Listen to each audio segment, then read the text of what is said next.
صرف ایک زندہ لاش تھی، صرف ایک زندہ لاش۔ شہریار کی سفید گاڑی گھر کے مین گیٹ کے آگے رکی۔ وہ اندر داخل ہوتے ہوئے مستقل کسی سے کال پر بات کر رہا تھا۔ بلیک کلر کی شرٹ اور بلیک کلر کی پینٹ پہنے وہ ہمیشہ کی طرح شاندار لگ رہا تھا۔ آستینوں کو کہنیوں تک فولڈ کیا ہوا، اس کے بال ہمیشہ کی طرح ماتھے پر گرے ہوئے تھے۔ وہ مصروف انداز سے چلتا ہوا اندر داخل ہوا۔ لان میں اس وقت ولید، سمن اور اقرا تینوں بیٹھے ہوئے تھے۔ فرحان آفس میں تھا۔ شہریار کوئی فائل لینے واپس گھر آیا تھا۔ شہریار کو دیکھ کر سمن کے چہرے پر بے شمار رنگوں کی برسات ہوئی۔ سامنے بیٹھی اقرا نے یہ برسات اور اس کے بدلتے ہوئے تاثرات اچھی طرح سے نوٹ کیے۔ ولید اپنے موبائل پر کوئی میسج ٹائپ کر رہا تھا۔ سمن نے شہریار کو اندر جاتا ہوا دیکھا تو فوراً ہی اسے آواز دی۔ وہ اندر کی طرف جاتے جاتے رکا۔ شہریار نے ان تینوں کو لان میں بیٹھے ہوئے نہیں دیکھا تھا۔ سمن تقریباً دوڑتے ہوئے اس کے پاس چلی آئی۔ شہریار، آؤ میں تمہیں اپنے کزن سے ملواؤں، تم لوگوں کی ابھی تک ملاقات نہیں ہوئی۔ اس نے شہریار کو اپنے کزن سے ملوانا شروع کیا۔ لان کی دوسری سائڈ ولید کا کتا لیو بیٹھا ہوا تھا۔ شہریار نے ایک نظر ولید کو اور پھر ولید کے کتے لیو کو دیکھا۔ شہریار، اس سے ملو، یہ اقرا ہے، اس کی اور فرحان بھائی کی کچھ ٹائم بعد منگنی ہونے والی، اور یہ ولید ہے، اقرا کا بھائی اور میرا کزن۔ شہریار نے اقرا سے مل کر اس کو سلام کیا تو اقرا نے اس کے سلام کا جواب دیا۔ ولید کی طرف شہریار نے ہاتھ بڑھایا۔ ولید نے بغیر کچھ سوچے اسے ہاتھ ملایا۔ ولید؟ شہریار نے اس کا نام دہرا دیا۔ تو تم ہو ولید؟ شہریار نے ایک نظر اوپر سے نیچے تک ولید کو دیکھا، جیسے وہ اس کا جائزہ لے رہا ہو۔ لمبے لمبے بال اور سینے تک کھلے ہوئے بٹن، گلے میں اس کے نام کی مخصوص چین جس پر ولید لکھا ہوا تھا، وہ اپنے مخصوص حلیے میں آج بھی موجود تھا۔ ولید کو دیکھتے ہی شہریار کو ارسلان کی بات یاد آئی۔ ولید بھائی، پری اپی کو بہت زیادہ تنگ کرتے ہیں، انہی کی وجہ سے پری اپی کی بلی مانو مر گئی تھی۔ ارسلان کے الفاظ شہریار کے کان میں گونج رہے تھے۔ شہریار نے کچھ سوچتے اس کا ہاتھ ابھی بھی تھامے رکھا تھا۔ لاشعوری طور پر ولید کے ہاتھوں پر شہریار کی گرفت آہستہ آہستہ مضبوط ہو رہی تھی۔ اس کا چہرہ بے حد سنجیدہ تھا۔ ولید نے بھی اس کی اچانک سخت گرفت کو اپنے ہاتھ پر محسوس کیا۔ ولید، تم سے مل کر اچھا لگا۔ اور یہ لان کی دوسری سائڈ پر جو کتا بیٹھا ہوا ہے، اس کا نام کیا ہے؟ شہریار نے پوچھا۔ اس کا نام لیو ہے، سمن نے جواب دیا۔ شہریار کی آنکھیں بہت سنجیدہ تھی۔ وہ اپنی دونوں آنکھیں سکیڑ کر ولید کو دیکھ رہا تھا۔ شہریار نے ولید کی ہاتھ پر اپنی گرفت اور زیادہ مضبوط کی۔ اس بار سمن اور اقرا نے بھی شہریار کی یہ حرکت نوٹ کی۔ ولید، یہ تمہارا وہی کتا لیو ہے نا، جس نے پری کی بلی مانو کو مار دیا تھا؟ کیوں سمن، ایسا ہی ہے نا؟ شہریار نے اب سمن سے پوچھا۔ شہریار کی بات پر سمن ایک دم سے گڑبڑا گئی۔ سمن، اقرا اور ولید تینوں نے چونک کر شہریار کو دیکھا۔ وہ کتنی پرانی بات کر رہا تھا، اور اسے یہ بات کس نے بتائی؟ سمن بے حد حیرانی سے شہریار کو دیکھ رہی تھی۔ ارے نہیں نہیں، ایسی کوئی بات نہیں، تمہیں غلط فہمی ہوئی ہے شہریار۔ ولید کے کتے لیو نے پری کی بلی مانو کو نہیں مارا تھا، وہ تو بس ایک حادثہ تھا، اس کے سوا کچھ نہیں۔ سمن نے جھوٹ بولا۔ شہریار نے ایک آنکھ اٹھا کر سمن کو دیکھا۔ سمن شہریار کی نظروں سے اچانک گھبرا گئی۔ اس کی آنکھیں بے حد سنجیدہ تھی۔ تم پورے یقین سے کہہ سکتی ہو کہ وہ ایک حادثہ تھا؟ ہاں، سمن نے جواب دیا۔ شہریار اب ولید کا ہاتھ چھوڑ چکا تھا۔ شہریار نے جیسے ہی اس کا ہاتھ چھوڑا، ولید کو اپنے ہاتھ پر ذرا تکلیف محسوس ہوئی۔ اچھا لگا آپ دونوں سے مل کر، وہ کہتا ہوا لمبے لمبے قدم اٹھاتا اندر کی طرف جا رہا تھا۔ ویسے برا مت ماننا سمن، تمہارا یہ کزن شہریار مجھے بہت عجیب لگا۔ اس کی آنکھیں دیکھی تھی، ایسے لگ رہا تھا کہ وہ ولید کو اپنی آنکھوں سے ہی نگل لے گا۔ شہریار کے جاتے ہی اقرا نے سمن کو کہا۔ سمن اقرا کی بات پر ہنس پڑی۔ نہیں اقرا، تمہیں غلط فہمی ہوئی ہے، شہریار تو بہت اچھا ہے۔ سمن نے فوراً ہی شہریار کی سائڈ لی۔ اچھا نہیں، بہت عجیب اور گہرا شخص ہے، ولید نے کہا۔ مجھے کیسے دیکھ رہا تھا، اور مجھے اچھی طرح سے یاد ہے کہ وہ پری اور اس کی بلی مانو کے نام پر اس نے جو میرے ہاتھ کو زور سے پکڑا تھا، اور کیسے مجھ پر اپنی سیاہ آنکھیں رکھ کر دیکھ رہا تھا، سب بہت اچھی طرح سے یاد ہے مجھے، ولید نے سمن سے کہا۔ تمہارا یہ کزن شہریار پری پر کچھ زیادہ مہربان نہیں ہے؟ ولید نے فوراً اندر ہی اندازہ لگا لیا۔ ولید کی صاحب گوئی پہ سمن کو اندر تک آگ لگا گئی۔ تمہارے کزن شہریار کی آنکھیں کچھ اور بولتی ہے، چہرہ کچھ اور بولتا اور وہ کرتا تو کچھ اور ہی ہے۔ ولید نے ایک بار پھر شہریار کے بارے میں اپنی رائے قائم کی۔ ایسا کچھ نہیں ہے، سمن نے کہا۔ شہریار پاپا کے ساتھ ہوتا ہے ہر وقت کام کے سلسلے میں، اور تمہیں تو پتہ ہے کہ پری بچپن سے ہی پاپا کے ساتھ چپکی ہوئی ہوتی ہے، اس کے علاوہ کوئی اور بات نہیں۔ بس اس وجہ سے شہریار نے پری کی تھوڑی سائڈ لی۔ تم نے اسے ایک بار بھی اسے پھر اسے سمن نے اسے ایک بار پھر سے قائل کرنا چاہا۔ ویسے یہ پری ہے کہاں؟ بڑے دن سے اس ظالم حسینہ کا دیدار نہیں ہوا۔ باہر فائل لے کر آتے ہوئے شہریار نے اس کا یہ جملہ مکمل سنا تھا۔ شہریار کے جبڑے یہ سن کر تن سے گئے تھے۔ ارے وہ گندگی اب اپنی دوست ایمان کے ساتھ کسی فلاحی ادارے چلی جاتی ہے، اور کسی جگہ عورتوں کے لیے بھی ایک ادارہ ہے، بس آج کل اسی کے چکر وہیں لگ رہے ہیں۔ Women's development foundation of Pakistan. Saman نے ادارے کا نام لیتے ہوئے انہیں بتایا۔ وہ اپنا زیادہ سے زیادہ وقت اب وہیں گزارنے لگی، اور پتہ ہے اچھے خاصے پیسے بھی دیے ہیں اس گندگی نے ان فلاحی اداروں کو۔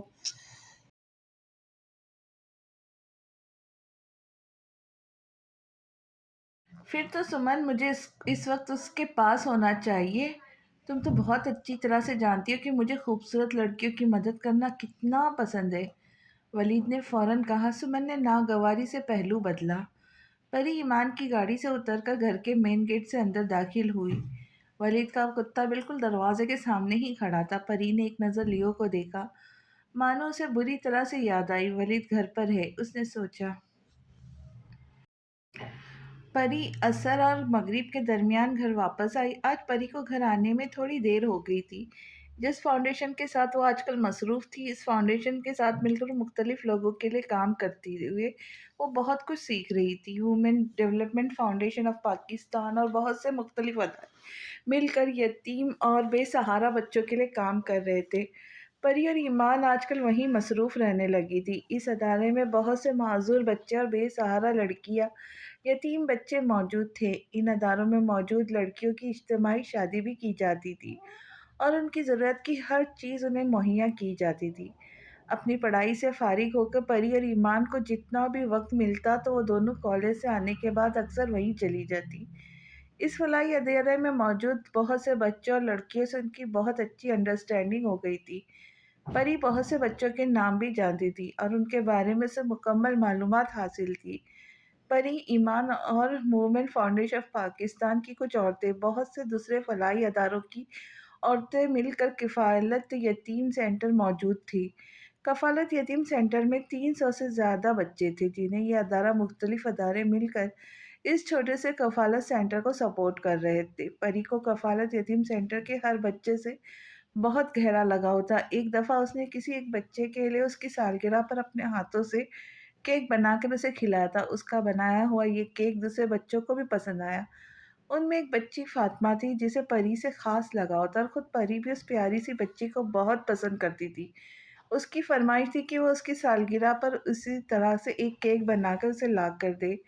پری نے خوشی خوشی وعدہ کر لیا۔ پری کو آج شام میں وہ گھر واپس آنے کے بعد فاطمہ کے لیے کیک بنانا تھا، کیونکہ کل اس کی سالگرہ تھی، اور 9 بجے صبح لازمی فاؤنڈیشن پہنچنا تھا، کیونکہ اسے ادارے کے مختلف لوگوں کے ساتھ مل کر کفالت یتیم سینٹر سے ادارے کی ایک نئی اور بڑی جگہ کی ضرورت تھی۔ ادارہ اب 300 سے زائد بچوں پر مشتمل تھا، اور یہ جگہ ان کے لیے چھوٹی پڑ رہی تھی۔ انہیں جلد از جلد کسی بڑی جگہ کی تلاش تھی تاکہ وہاں پر ایک بڑا اور ہوادار ادارہ بنا کر ان بچوں کو وہاں رکھ سکے، جہاں وہ اپنی زندگی پرسکون طریقے سے گزار سکے۔ ولید بجلی کی تیزی سے اس کے بالکل سامنے آ کر کھڑا ہو گیا۔ پری اپنی ہی سوچوں میں گم تھی۔ پری جو اپنی سوچوں میں گم لیو کو دیکھ رہی تھی، جب خاصا بڑا ہو گیا تھا۔ اس کے بال، اس کے ناخن اب مزید لمبے ہو گئے تھے، اس کا قد اب مزید لمبا ہو گیا تھا۔ پری ولید کی آواز پر چونک گئی۔ وہ اس کے بالکل قریب کھڑا تھا، اتنا قریب کہ اگر وہ مڑے تو اس کے سینے سے ٹکرائے۔ لیکن سامنے والی لڑکی بھی پری تھی۔ پہلے وہ 2 قدم آگے ہوئے، پھر اس کے بعد اپنا رخ موڑ کر اس کی طرف دیکھا۔ ولید اس کی حرکت پہ ہنس پڑا۔ اتنا اتحاد، وہ بھی مجھ سے؟ ولید کمینے پن سے کہنے لگا۔ چلو بھئی پری یار، اب بس بھی بہت ہو گیا یہ لڑائی جھگڑا ناراضگی۔ اب تم مجھ سے دوستی کر لو، میں قسم کھاتا ہوں کہ تم سے دوستی آخری سانس تک نبھاؤں گا۔ اگر میں نہ نبھا پاؤں تو میرا دل میرے سینے سے نکال لینا۔ کہنے کے ساتھ ولید نے سگریٹ کے پیکٹ سے ایک عدد سگریٹ نکالی، اسے لائٹر سے جلایا۔ سگریٹ کا آگے والا حصہ لمحے بھر میں جلا اور اس سے دھواں اور بدبو نکلنا شروع ہو چکی تھی۔ ولید نے سگریٹ اپنے ہونٹوں میں دبایا اور ایک گہرا کش لیا۔ اس نے پہلا کش لے کر سگریٹ کا دھواں ہوا میں خارج کیا، پھر اس نے دوسرا کش لیا اور اس کا دھواں پری کے چہرے پہ جھک کر خارج کرنا چاہا تو پری بے اختیار پیچھے کی طرف ہوئی اور ایک زہر آلود نظر ولید پر ڈالی۔ ولید نے اس کی یہ حرکت دیکھی تو کہنے لگا، سمجھدار ہوتی جا رہی ہو، یا میں یوں سمجھوں کہ تم مجھے اب پہچاننے اور سمجھنے لگی ہو۔ پری خاموش رہی اور اگلے ہی لمحے ذرا سائڈ سے ہو کر جانے کے لیے آگے بڑھنے لگی تو ولید نے اس کے تھوڑا آگے جاتے ہی لیو کو اس کے پیچھے بھیجا۔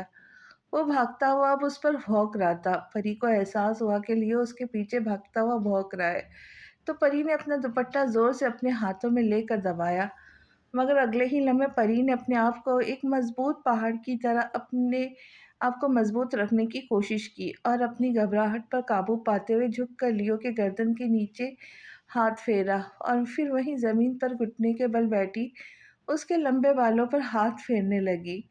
ولید کو حیرت کا جھٹکا لگا، وہ اس کی امید پر آج پوری نہیں اتری۔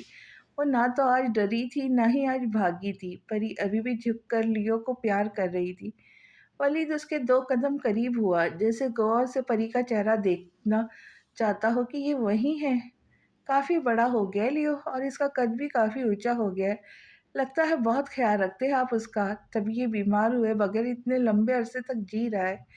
پری نے کہا، چلے یہ تو بہت اچھی بات ہے کہ آپ کسی جانور ہی صحیح مگر خیال تو رکھتے ہیں اس کا۔ ولید نے ذرا غور سے اس کا چہرہ اور اس کی سبز آنکھوں کو دیکھا، جہاں کوئی ڈر کوئی خوف کچھ بھی نہیں تھا، صرف اور صرف سختی اور مضبوطی تھی۔ وہ بھی بھلا کی، مجھے تو لگا تھا تم ڈر کر چیخیں مارتی ہوئی یہاں سے بھاگ جاؤ گی، جیسے پہلے بھاگ جایا کرتی تھی۔ ولید اب اس پر طنز کر رہا تھا۔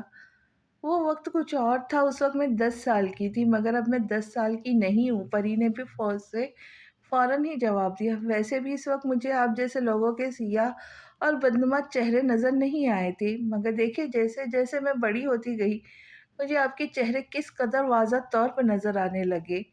اب پری کی باری تھی ولید پر طنز کرنے کی۔ پری نے ولید کی آنکھوں میں دیکھ کر کہا۔ ولید کے چہرے کے تاثرات بڑی تیزی سے بدلے تھے۔ ولید جو کھڑا بڑی فرصت سے مسکراتے ہوئے اس سے طنز کر رہا تھا، 2 سیکنڈ کے اندر اس کی مسکراہٹ ہوا ہوئی۔ اپنی بے عزتی سن کر اس کے چہرے پہ سختی سی آ گئی تھی۔ بہت زیادہ زبان چلنے لگی ہے تمہاری، ولید نے 2 منٹ کے بعد پری کو کہا۔ ہاں، اللہ کا شکر ہے، پری نے جواب دیا، اور کیا ہے نا کہ آپ جیسے لوگوں کے ساتھ تو چلانی بھی چاہیے۔ پری نے اسے مزید آگ لگائی۔ ولید 1 قدم اور آگے بڑھا، پری اس بار پیچھے نہیں ہٹی تھی، وہ کسی پہاڑ کی طرح اسی جگہ پر جم سی گئی۔ ولید نے سگریٹ کا ایک گہرا کش لے کے سگریٹ کو اپنے جوتوں کے قریب پھینکا اور اپنے جوتے سے سگریٹ کو بے دردی سے مسلا، جیسے وہ پری کا غصہ اس سگریٹ پر نکال رہا ہو۔ یہ سگریٹ دیکھ رہی ہو جو میں نے ابھی نیچے پھینک کر اسے بری طرح سے مسلا ہے؟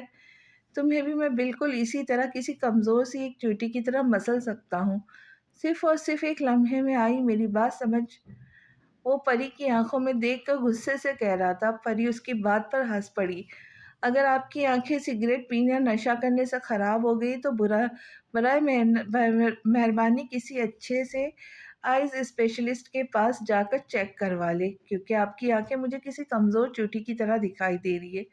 ذرا اپنی آنکھیں صاف کر کے دیکھیں، میں کوئی کمزور سی چوٹی تو بالکل بھی نہیں ہوں جسے آپ مسل کر رکھ دیں گے۔ اس بار پری کی آنکھوں میں ولید سے زیادہ سختی تھی، اور جیسے کہ آپ نے کہا کہ اگر آپ کا بس چلے تو آپ مجھے کسی چوٹی کی طرح مسل دیں گے، لیکن آپ کو معلوم ہے اگر میں یہی بات آپ سے کہوں کہ اگر میرا بس چلے تو میں آپ کے ساتھ کیا کروں؟ ولید نے اسے ایک نظر اور دیکھا اور پھر کہنے لگا، کیا کر سکتی ہو تم؟ کیا کروں گی تم؟ دل تو کرتا ہے کہ آپ کو دھکے دے کے اس گھر سے باہر نکال دوں یا آپ کی گردن آپ کے سر سے اتار دوں۔ ولید پری کی بات سن کر سکتے میں آ گیا۔ پری کے چہرے اور آنکھیں اتنی سنجیدہ تھی کہ ولید کچھ لمحے کے لیے خاموش سا ہو گیا۔ پھر ولید اپنے آپ کو نارمل کرتا اس کی بات پہ ہنس پڑا۔ ولید نے دھیرے سے اپنے گلے میں لٹکی ہوئی اپنے نام کی مخصوص چین پہ ہاتھ پھیرا، پھر بولنا شروع ہوا، چلو تو پھر ٹھیک ہے، آؤ اور آ کر میرے سر سے میری گردن اتار دو، آؤ۔ ولید نے اپنا چہرہ ذرا نیچے کو جھکایا، میری تو یہی خواہش ہے کہ تم مجھے چھو۔ ولید ایک آنکھ دبا کر پری سے کہہ رہا تھا۔ پری نے اس کا چہرہ دیکھا۔ آپ کو پتہ ہے میں اس دنیا میں صرف اور صرف ایک شخص سے نفرت کرتی ہوں، اور وہ شخص ولید نامی ایک منحوس لڑکا ہے۔ ولید کو اس کی بات سے آگ لگ گئی تھی، لیکن اگلے ہی لمحے وہ اپنے آپ کو قابو کر چکا تھا۔ اور تم بھی اس دنیا میں واحد ہو جس سے میں محبت اور نفرت دونوں چیزیں ایک ساتھ کرتا ہوں۔ ولید بھی فوراً ہی بولا، کچھ لوگوں کی عادت ہوتی ہے خواہ مخواہ کتوں کی طرح دوسروں کی زندگیوں کے پیچھے پڑ جانے کی، اور آپ کی عادت بالکل ایسی ہی ہے۔ آپ سے نہ تو میرا کوئی خونی رشتہ ہے، نہ ہی کسی قسم کا تعلق، لیکن آپ کے اس قدر تنگ کرنے اور پریشان کرنے کی وجہ سمجھ نہیں آئی۔ کیا ملتا ہے آپ کو یہ سب کچھ کر کے؟ پری نے آخر اس سے پوچھ ہی لیا۔ ولید نے اپنے دونوں ہاتھ کھول کر ذرا انگڑائی لی، پھر ایک لفظ بولا، سکون، سکون ملتا ہے۔ ولید نے مختصر جواب دیا، تمہیں روتا ہوا دیکھ کر مجھے بہت سکون ملتا ہے۔ جب تم پریشان ہوتی ہو، تنگ ہوتی ہو، تو میں تمہیں بتا نہیں سکتا مجھے کس قدر مزہ آتا ہے۔ مجھے دلی خوشی ہو اور دماغ میں سکون ملتا ہے تمہیں پریشان کر کے۔ ولید نے اس کا چہرہ دیکھا جہاں پہلے سے بھی زیادہ سختی در آئی تھی۔ آپ کو پتہ ہے کتوں کی عادت ہوتی ہے بھونکنے اور کاٹنے کی، اور میری نظر میں میری زندگی میں کچھ لوگ بالکل ایسے ہی ہیں جن کی عادت بلا وجہ بھونکنے اور کاٹنے کی ہے۔ پری نے ولید کی آنکھوں میں دیکھ کر کہا، اسے کیا کہنا چاہتی تھی، کیا بتانا چاہتی تھی وہ اچھی طرح سے سمجھ رہا تھا، یا یوں کہنا زیادہ مناسب ہوگا کہ پری نے اسے بہت کھلے الفاظ میں یہ سمجھایا کہ اس کے نزدیک ولید کی کیا اوقات ہے۔ کتوں کی ایک عادت یہ بھی ہوتی ہے کہ وہ کمزور بلیوں کو چیر پھاڑ دیتے۔ اتنی جلدی بھول گئی تم؟ ولید نے اسے جواب دیتے ہوئے کسی بہت پرانے زخم کو بری طرح سے نوچا تھا۔ پری کی آنکھوں میں اس کی یہ بات سن کر گلابی پن کی نمی سے اتری، جس کو وہ کمال ضبط سے اپنی ذات کے اندر گرا گئی۔ بھولی تو میں کچھ بھی نہیں ہوں، ہر چیز بہت اچھی طرح سے مجھے یاد ہے، مجھے پری نے جواب دیا، اور آپ سے بھی میں یہی توقع کر رہی ہوں کہ آپ بھی کچھ نہیں بھولے ہوں گے۔ وہ 5 انگلیاں والا زوردار تھپڑ جو آپ کو پڑا تھا وہ تو آپ کو یاد ہی ہوگا۔ میری ایک بات کان کھول کر سن لے، اگر آئندہ میرا راستہ روک کر مجھ سے بکواس کرنے کی کوشش کی تو دوسرے گال پر بھی اتنی ہی انگلیوں کے نشان چھپے ہوں گے۔ ولید کو اچانک ہی بہت غصہ آیا۔ پری دوسری طرف سے ہٹ کر جانے لگی تھی، تبھی ولید نے بہت زور سے اس کا بازو پکڑ کے اسے جانے سے روکا۔ پری ایڑیوں کے بل گھومی اور ایک زوردار تھپڑ اس کے بائیں گال پر مارا۔ ولید نے حیرانی سے پری کو دیکھا، جس کی آنکھوں میں اس قدر غصہ تھا کہ وہ 2 قدم پیچھے ہٹا۔ میرے یہ 2 تھپڑ آپ کو ساری زندگی یاد رہیں گے، وہ یہ کہہ کے گھر کے داخلی دروازے سے اندر چلی گئی۔ اس کے جانے کے بعد ولید نے پوری قوت سے دیوار پہ زوردار مکہ مارا۔ منحوس لڑکی، گندے خون کی پیداوار، ناجائز اولاد نہ ہو تو؟ ولید نے اس کے جانے کے بعد اسے گالیاں دینا شروع کی۔ یہ 2 تھپڑ جو تم نے مجھے میرے دونوں گالوں پر مارے، اس کی بہت مہنگی قیمت تمہیں بہت جلد ادا کرنی پڑے گی، اور وہ دن دور نہیں جب میں تمہیں تمہاری اوقات بتاؤں گا۔ ولید نے کہتے کے ساتھ ہی اپنے منہ سے بہت سارا تھوک نکال کر زمین پر پھینکا اور گھر سے باہر نکل گیا۔ پری اپنے روم میں آئی اور فریش ہو کر تھوڑی دیر آرام کرنے کے بعد وہ کچن میں آئی اور فاطمہ کا کیک بنانا شروع کیا، جو اس کی صبح 9 بجے سے پہلے ہی لے کر جانا تھا۔ پری کچن میں موجود کیک بنانے میں مصروف تھی۔ آسیہ خالہ نے بھی اس کی مدد کی۔ خاصی محنت کے بعد پنک کلر کا خوبصورت سا باربی والا کیک تیار ہو چکا تھا۔ پری نے بڑی مہارت اور خوبصورتی سے اس کا یہ کیک بنایا تھا جیسے فاطمہ نے کہا تھا۔ پری نے آج سب کے ساتھ کھانا نہیں کھایا تھا، وہ کیک بنانے میں مصروف تھی، اور باہر ڈائننگ ٹیبل پر موجود سب ایک ساتھ بیٹھ کر کھانا کھا رہے تھے۔ شہریار آفس کے کام سے کہیں گیا ہوا تھا اور ابھی تک گھر واپس نہیں آیا تھا۔ سائمہ نے حارث صاحب سے شہریار کے بارے میں پوچھا تو حارث صاحب نے بتایا کہ وہ تھوڑی دیر تک آئے گا۔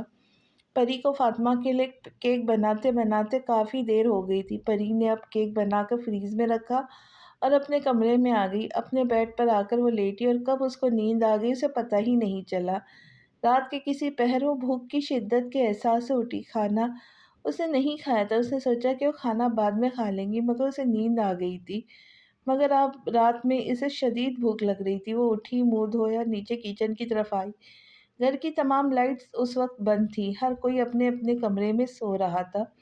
پری خاموشی سے کچن میں آئی اور کچن کی لائٹ جلائی۔ سامنے لگی ہوئی بڑی سی کالی رنگ کی وال کلاک کو دیکھا جو رات کے 2 بجا رہی تھی۔ اس نے فریز کھولا اور پانی کی بوتل نکالی۔ پری کی نظر فاطمہ کے بنائے ہوئے پنک کلر کے کیک پر پڑی۔ کسی نے اس کا آدھا سے زیادہ کیک کھا لیا تھا، وہ بھی اس طرح سے کھایا تھا کہ کیک کسی کو بھی دینے کے لائق نہیں لگ رہا تھا۔ پری نے بے اختیار فریز کا دروازہ مزید کھولا۔ اسے شدید جھٹکا لگا تھا، کسی نے فاطمہ کا کیک آدھے سے بھی زیادہ کھا لیا تھا۔ پری نے اتنی محنت کر کے فاطمہ کے لیے اتنا وقت لگا کر ایک کیک بنایا اور کوئی اس کا ایک کیک کھا گیا تھا۔ اس نے ہاتھ بڑھا کر کیک باہر نکالا۔ یا اللہ، یہ کس نے کھا لیا؟ اب میں فاطمہ کو کیا دوں گی صبح؟ میں نے تو اس سے وعدہ کر لیا تھا کہ میں اسے اس کی پسند کا کیک بنا کر لاؤں گی۔ میرے اللہ، اب میں کیا کروں؟ اب اسے واقعی رونا آ رہا تھا۔ اس نے اتنی محنت کر کے اس بچی کے لیے کیک بنایا اور کسی نے اسے کھا لیا۔ اب میں کیا کروں؟ پری کی نظر بے اختیار فریز پر لگی ہوئی ایک چیٹ پر گئی۔ کیک واقعی بہت مزیدار تھا، تم کیک اچھا بنا لیتی ہو، کبھی میرے لیے بھی بناؤ۔ ولید نے اس کا کیک کھانے کے بعد اس کے لیے یہ نوٹ لکھا تھا۔ وہ اس کا نام لے کر بے اختیار چیخی۔ وہ اپنا سر پکڑ کے کچن میں لگی ہوئی کرسی پہ بیٹھ کر بے بسی سے رونے لگی۔ روتے روتے اس نے اپنا سر ٹیبل کے اوپر جھکا لیا۔ اب میں فاطمہ کو صبح کیا دوں گی؟ اسے اس بچی کا سوچ سوچ کر مزید رونا آ رہا تھا۔ شہریار کی سفید گاڑی رات کی تاریکی میں گیٹ کے باہر رکی۔ شہریار کی گاڑی دیکھ کے چوکیدار نے فوراً ڈور کھولا تو گاڑی گھر کے اندر لے آیا۔ اسے آتے آتے 2:30 بجے سے بھی زیادہ کا وقت ہو گیا تھا۔ وہ خاصا تھکا ہوا تھا، اسے بھوک بھی لگ رہی تھی۔ مسلسل کام کرنے کے چکر میں کھانا پینا بالکل بھول چکا تھا۔ اس نے سوچا تھا کہ وہ فریش ہونے کے بعد خود ہی کھانا گرم کر کے کھا لے گا۔ گھر کا ایک ملازم بہادر اٹھا ہوا تھا، لیکن شہریار کو اسے ڈسٹرب کرنا اچھا نہیں لگا۔ اس نے اس سے جھوٹ بولا کہ وہ کھانا کھا کر آیا ہے۔ بہادر کو حارث صاحب نے کہا تھا کہ جب شہریار آئے تو تم اسے کھانا دے دینا۔ بہادر شہریار اس کے انتظار میں جاگ رہا تھا، مگر شہریار نے اسے بھیج دیا۔ اس نے لاؤنج میں آتے ہی اپنی ٹائی کو ذرا ڈھیلا کیا اور اوپر اپنے کمرے کی طرف جانے لگا تو کچن مکمل روشن تھا اور کسی کے ہلکے ہلکے رونے کی آوازیں آ رہی تھی۔ گھر میں سب سو رہے تھے، ہر طرف کی لائٹ بند تھی، صرف لاؤنج کی ایک لائٹ کھلی ہوئی تھی جس نے لاؤنج کو روشن کر رکھا تھا۔ اس سنسان ماحول میں کسی کی ہلکی ہلکی رونے کی آواز کو بآسانی آ رہی تھی۔ شہریار جو اپنے کمرے میں جا رہا تھا فوراً ہی کچن کی طرف آیا۔ کوئی لڑکی ٹیبل پر سر رکھ کر رو رہی تھی۔ شہریار کو ایک لمحہ لگا سمجھنے میں کہ وہ کون ہے۔ شہریار نے اسے یوں روتے ہوئے دیکھا تو بہت تیزی سے چلتا ہوا فوراً اس کے قریب آیا۔ پری! شہریار نے اسے پکارا۔ پری نے اچانک ہی رونا بند کیا۔ اس نے توقع نہیں کی تھی کہ کوئی رات میں کچن میں آ جائے گا۔ اس نے اپنا چہرہ نہیں اٹھایا۔ ٹیبل سے تھوڑا چہرہ نیچے کر کے اس نے اپنے دوپٹے سے اپنی آنکھیں اور گال صاف کیے۔ پری! شہریار نے اسے دوبارہ پکارا۔ تم رو رہی ہو؟ وہ بے حد نرمی سے پوچھ رہا تھا۔ پری نے اب بھی اپنا سر نہیں اٹھایا تھا۔ وہ نہیں چاہتی تھی کہ اب کوئی بھی اسے روتا ہوا دیکھے۔ اس نے بے دردی سے دوبارہ اپنی آنکھیں اور گال صاف کیے۔ شہریار پریشانی کے عالم میں اس کے برابر والی کرسی پر بیٹھ گیا۔ ادھر دیکھو میری طرف، تم رو رہی ہو؟ نہیں، اس نے مختصر جواب دیا۔ اگر نہیں رو رہی تو پھر ادھر دیکھو میری طرف۔ وہ اپنی بات پر بضد تھا۔ پری نے آہستہ سے اپنا چہرہ اونچا کیا تو سامنے والی کرسی پہ شہریار بیٹھا ہوا تھا۔ بلیک کلر کی شرٹ پر ٹائی ذرا ڈھیلی تھی اور بال لاپرواہی سے ماتھے پر بکھرے ہوئے تھے۔ شہریار نے پری کو دیکھا جس کی سبز آنکھوں میں گلابی پن کی نمی ہمیشہ ہی کی کوئی طوفان لانے کے در پہ ہوتی تھی۔ شہریار کو آج بھی ایسا ہی لگ رہا تھا کہ وہ طوفان کی زد میں آنے والا ہے۔ اسے یوں روتا ہوا دیکھ کر اندر کچھ ٹوٹا تھا اور اندر کوئی تکلیف کا احساس ہوا تھا۔ دونوں کی نظر لمحے بھر کے لیے ملی۔ شہریار نے فوراً ہی اپنے آپ کو قابو کیا۔ پری نے بھی دوسری طرف اپنا چہرہ پھیرا۔ یہ دونوں ایک دوسرے کی آنکھوں میں نہیں دیکھ سکتے۔ کچھ تھا جو ان آنکھوں کی صورت میں آہستہ آہستہ واضح ہونے لگا تھا۔ کچھ تھا جب وہ دونوں ایک دوسرے کو دیکھتے تو آہستہ آہستہ ایک دوسرے کی ذات میں کہیں کھونے لگے تھے۔